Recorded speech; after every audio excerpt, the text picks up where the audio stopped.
Option buying ज्यादा अच्छा है या ऑप्शन सेलिंग? दोस्तों, ये video option buying versus option selling की किसी वॉर से रिलेटेड वीडियो नहीं है। रादर आपको एज अ ट्रेडर क्या सूट करता है, ये वीडियो उस बारे में है। दोस्तों, मेरा नाम है अमित जैन। मैंने अपने ट्विटर हैंडल पर कल एक पोल किया था जिसमें मैंने ये पूछा था कि according to you which one is better, momentum option buying और momentum option selling.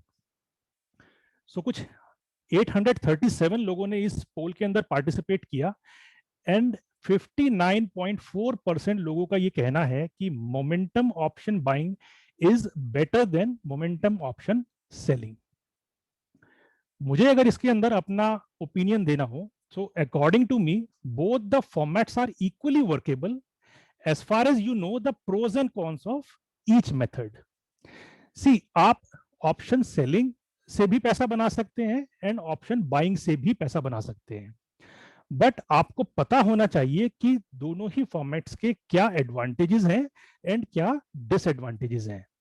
Since none of the method is proven holy grail, but I would like to add my observation that if you follow the correct money management and correct position size, then drawdown in option selling is quite controllable as compared to option buying. But still, I feel that both the formats are equally or proportionally important for you as a trader. दोस्तों, आज हम देखते हैं कि दोनों ही methods के क्या pros and cons हैं एंड उनको हम कुछ एग्जांपल्स के थ्रू भी समझने की कोशिश करेंगे। मैंने कुछ एक स्लाइड तैयार की है जिसके अंदर option buying and option writing के कुछ प्रोज एंड कॉन्स मेरी नॉलेज के अकॉर्डिंग मैंने यहाँ पर मेंशन की है, तो हम उनको समझते हैं और बीच बीच में हम लोग उनको कुछ एग्जांपल्स के थ्रू समझने की कोशिश भी करते हैं। पहले हम देखते हैं ऑप्शन बाइंग को कि इसके क्या प्रोस हैं एंड क्या कॉन्स है। तो पहले प्रोस को हम देखते हैं कि ऑप्शन बाइंग के अंदर रिक्वायर्स लो कैपिटल, बिकॉज अगर आप ऑप्शन बाइंग करते हैं तो आपको उस बाइंग करने के लिए उसका प्रीमियम ही पे करना होता है। ये इसका एक एडवांटेज है। सेकेंड इसका प्रोस है, gamma is your friend. See, I will not go into the definition of gamma, but we know that as soon as we approaches towards expiry, gamma value usually increases and the change in the price will also have the more impact on gamma. हम इसको एक example के through समझते हैं। मैं अपना Amy broker खोलता हूं। दोस्तों, आपके सामने ये बैंक निफ्टी का चार्ट है और इसके अंदर मैंने 21 जनवरी 2021 का एक्सपायरी को यहां पर सिलेक्ट किया हुआ है। एंड ये सिस्टम जो आपके सामने है वो मेरा एक ऑप्शन बाइंग का सिस्टम है जो कि ऑप्शन चेन को एनालिसिस करके एंड साथ में वोलेटिलिटी को मेजर करके बाय एंड सेल के ट्रिगर्स यहां पर हमें देता है। गामा का क्या इंपैक्ट आता है हम उसको एक बार यहां पर समझते हैं। यहां इस कैंडल पर अगर आप नोटिस करेंगे 151 का ये कैंडल है जिस पर बैंक निफ्टी का प्राइस है 32,709। हमारा यहां पर एट द मनी ऑप्शन होगा 32,700। इस टाइम पर मेरे इस सेटअप ने यहां पर एक शॉर्ट का सिग्नल ट्रिगर किया है। इस टाइम पर 32,700 के पुट्स का प्रीमियम अगर आप देखें तो यहां पर ये मेंशन है जिस पर ये प्राइस शॉर्ट पुट का बाय ट्रिगर हुआ। बेसिकली उस टाइम पुट का प्राइस था 43.25, विच मींस कि हम एक्सपायरी से ऑलमोस्ट 1-1.5 घंटा पहले हैं एंड ऑप्शन के प्रीमियम्स में से टाइम वैल्यू ऑलमोस्ट खत्म हो चुका है। इस टाइम पे अगर आप ऑप्शन बाय करते हैं तो आपके पास खोने के लिए सिर्फ ये 43 पॉइंट्स है और आने के लिए पूरा स्पेस ओपन है। तो जितना जितना मार्केट नीचे, इस केस में नीचे गिरता चला जाएगा, उतना ही आपके ऑप्शन का प्रीमियम बढ़ता चला जाएगा, क्योंकि इस टाइम पे आपके ऑप्शन का जो डेल्टा है वो ऑलमोस्ट 1 हो चुका है just because of the gamma effect. अगर हम यहां पर देखते हैं ये 43 पॉइंट्स का ऑप्शन है, उस टाइम मार्केट 32,700 था एंड उसके 1 घंटे बाद मार्केट ने नीचे ऑलमोस्ट 32,000 का लो लगाया है। तो ये 43 पॉइंट्स का प्रीमियम कहां तक भी चला गया है, तो हम इसको चार्ट पर एक बार देखते हैं। मैं यहां पर इसका ऑप्शन का चार्ट खोलता हूं और मैं सेलेक्ट कर लेता हूं 21, 121 and which strike 32,700.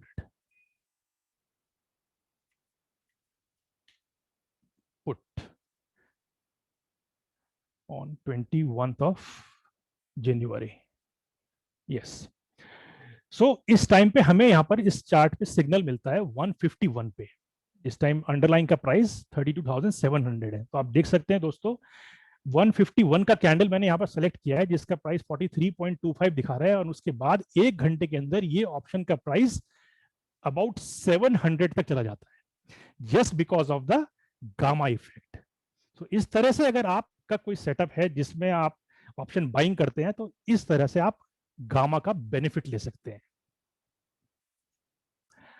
Okay, next pros हम बात करते हैं unlimited reward with limited risk. तो इस एग्जांपल में हमने यही देखा, जब हमने ट्रेड किया तो हमारे पास खोने के लिए 43 पॉइंट्स थे और आने के लिए पूरा स्पेस ओपन था.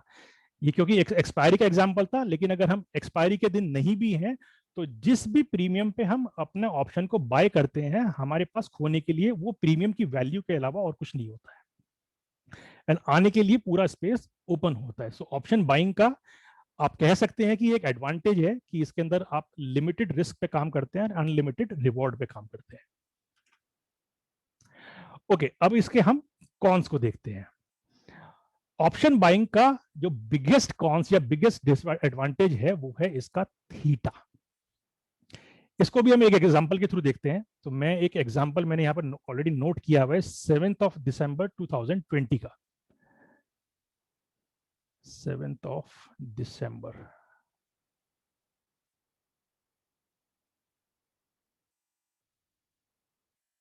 सॉरी,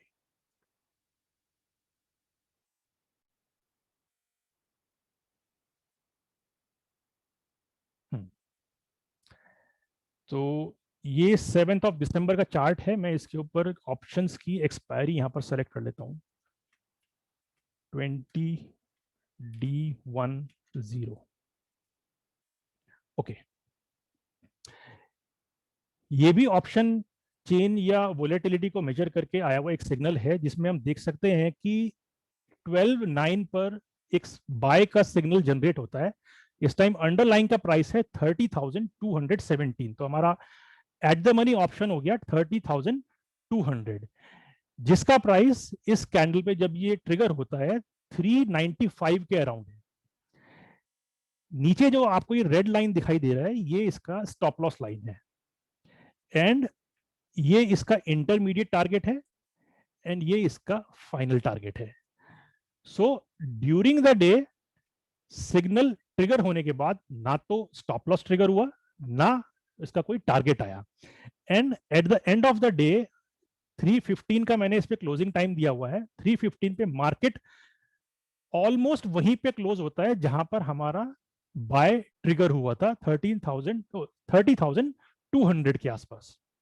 लेकिन हमने जो ऑप्शन 395 के अराउंड बाय किया था वो डे एंड पर क्लोज होता है 348 पर, just because of the theta. So इसको एक प्रोवर्ब के थ्रू अगर हम कहेंगे तो कहेंगे खाया पिया कुछ नहीं, गिलास थोड़ा 12 आना, मीन्स थीटा लॉस. ओके, अब हम ऑप्शन सेलिंग के प्रोज एंड कॉन्स को एक बार देखते हैं. सो इसके अंदर पहले प्रोज देखते हैं. So we all know that कि ऑप्शन सेलिंग का बिगेस्ट एडवांटेज है उसका थीटा. ओके, तो हम इसको देखते हैं एक और एग्जांपल के through 18th of June 21.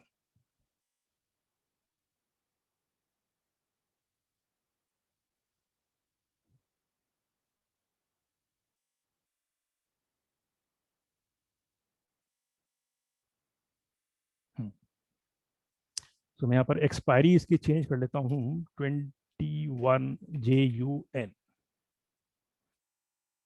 Okay,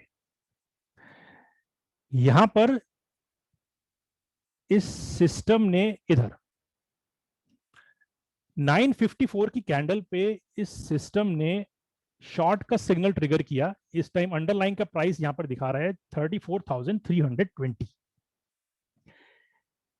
इस टाइम हमारा एट द मनी ऑप्शन बनेगा 34,300। इस टाइम ऑप्शन पुट के ऑप्शन का जो प्रीमियम था 398 के अराउंड था।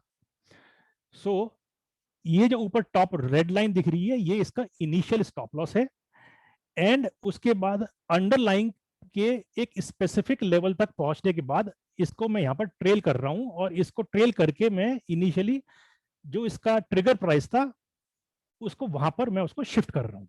सो मीन्स किसी अंडरलाइन के किसी लेवल पे पहुंचने के बाद अपने स्टॉप लॉस को मैं कॉस्ट के ऊपर शिफ्ट कर रहा हूं बेसिकली।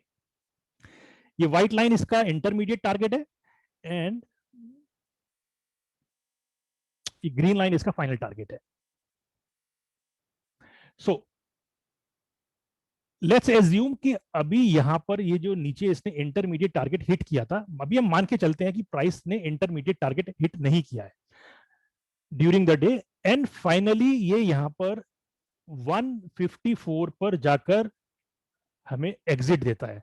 और एग्जिट किस लेवल पे देता है? जिस प्राइस पे हमने एंट्री किया था अंडरलाइन पे, उसी प्राइस पे हमें एग्जिट मिल रहा है। तो हमने 34,300 के पुट को 398 में अगर बाय किया हो, तो उस जब हम एग्जिट कर रहे हैं तो उस टाइम पे उसका वैल्यू ऑलरेडी 376 हो चुका है। तो अगर हम ऑप्शन बाइंग कर रहे हैं तो ये हमारे लिए एक डिसएडवांटेज है। बट अगर हम यहाँ पर ऑप्शन राइट कर रहे हैं तो हम उससे उसका क्या इंपैक्ट आता है हम उसको भी एक बार देखते हैं। तो इस टाइम पे मैं 34,000 के कॉल पुट को ना देखकर मैं इस टाइम मान के चलता हूं कि मैंने 34,300 के कॉल को अगर शॉर्ट किया होता तो क्या होता। तो मैं यहां पर ये सेलेक्ट कर लेता हूं